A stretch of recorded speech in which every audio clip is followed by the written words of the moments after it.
Last video for section 10.2, and what we're going to do is take a look at some situations where we try to simplify some radical expressions, and the idea will be is basically convert them to their fractional exponents, use what we just learned as fractional exponents, and then convert them back to their radicals, because the rule is, again, class rule, we're going to begin with radicals, so my final answer should be in radicals.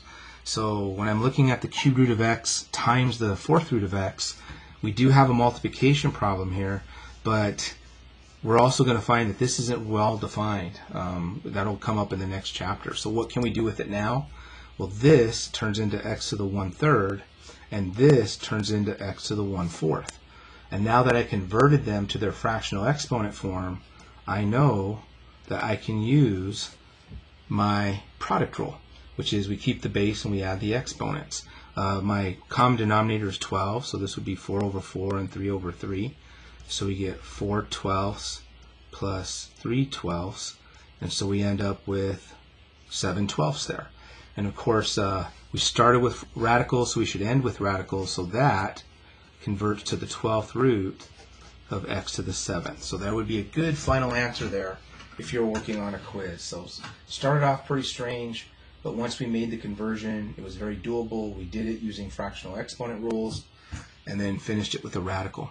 Next one, same idea. We're going to learn in a future chapter that this isn't even really defined very well, but if I make the conversion, this is x to the 1/2, and on the bottom I have x to the 1/4.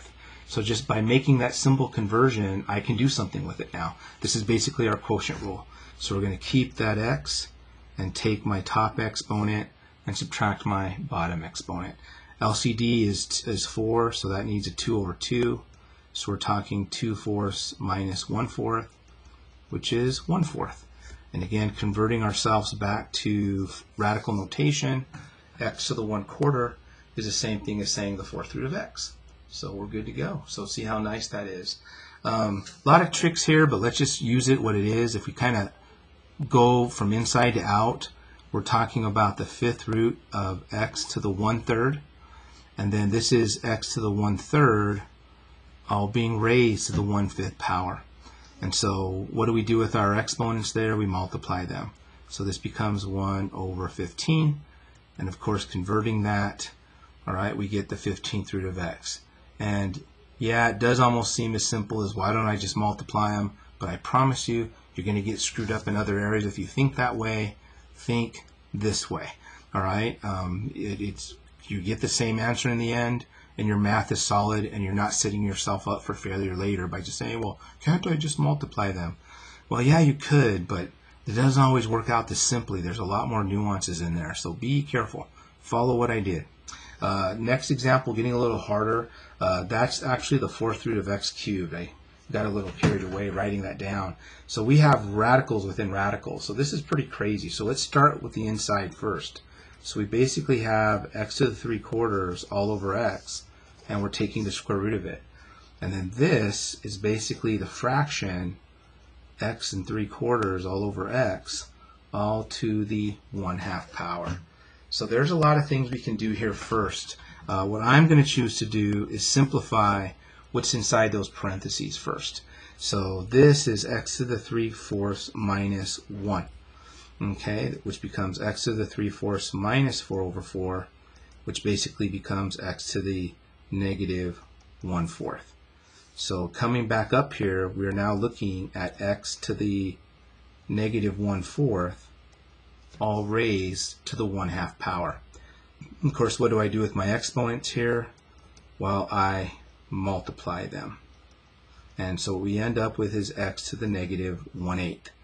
Using my negative exponent rule, this becomes 1/x to the 1/8. Whew. And then using my class rule, we'll end how we started.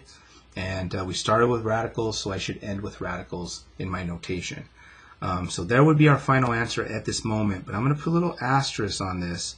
As we learn more, there's actually more I can do here. But right now, like I said, I don't want to, there's so many little left and right hand turns here. Let's just kind of keep it simple in terms of just simplifying by converting to a fraction, then converting back to a radical. And let's just keep it that way.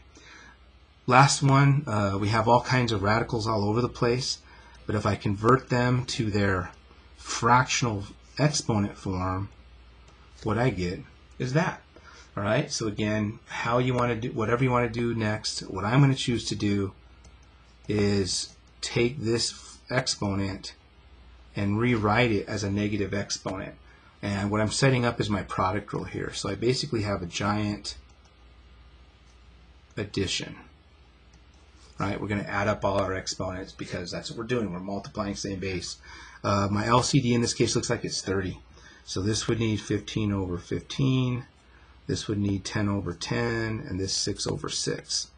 So we have x, this is 15 over 30, 10 over 30, and that's effectively 6 over 30.